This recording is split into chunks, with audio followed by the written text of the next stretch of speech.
To start the best cake you've ever had before in your life, and it all starts with Jello. And then with my boil here, pour in half. Look at the color, looks cool. Push it right to the next. Lift up a little bit, keep going. Got to go in a little bit of cold water as well. Of course, I'm making Jello Classic, and this comes straight from the box. Then from here, very, very easy. Need to stir just a little bit with a whisk. Going to the next.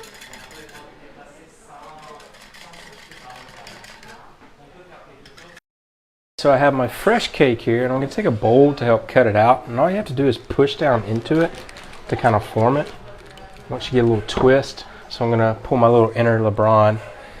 And so you need to push out 3 of these, and so I'm going to take 2 from each end. All right, so now we're going to go on, but we're going to flip it over, just like so.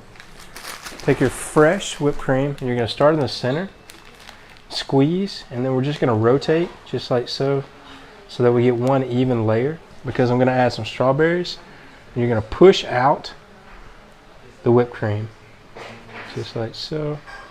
So you can give it a little turn if you want to go fast when we play a game. I don't know if I can catch up with it. And I already have them measured out. My blueberries, and you're just going to pour it right into the center. Here, grab this piece, and you're just going to push on.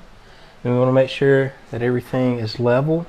Once you're at this point, we have a really good buttercream, and this recipe you can find only on chefclub.tv. And what you're going to do, you're going to start rotating it around.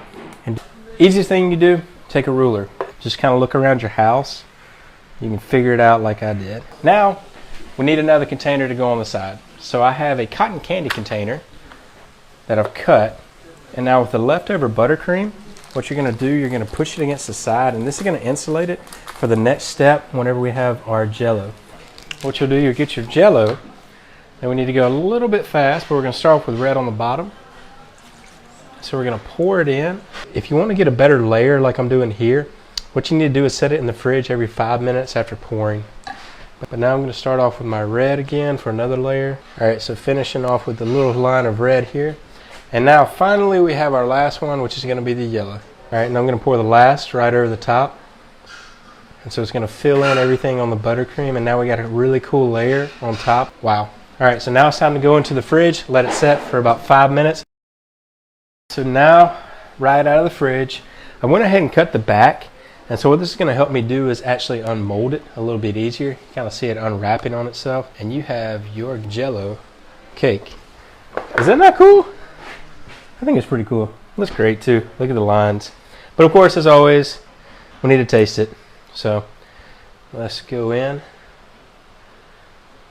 Wow, this looks absolutely amazing.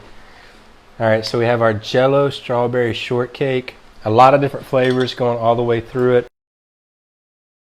This is probably going to be your next crowd pleaser.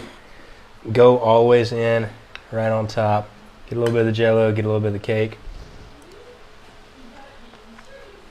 Hands down, grandmother approved. So make sure you make this only on chefclub.tv.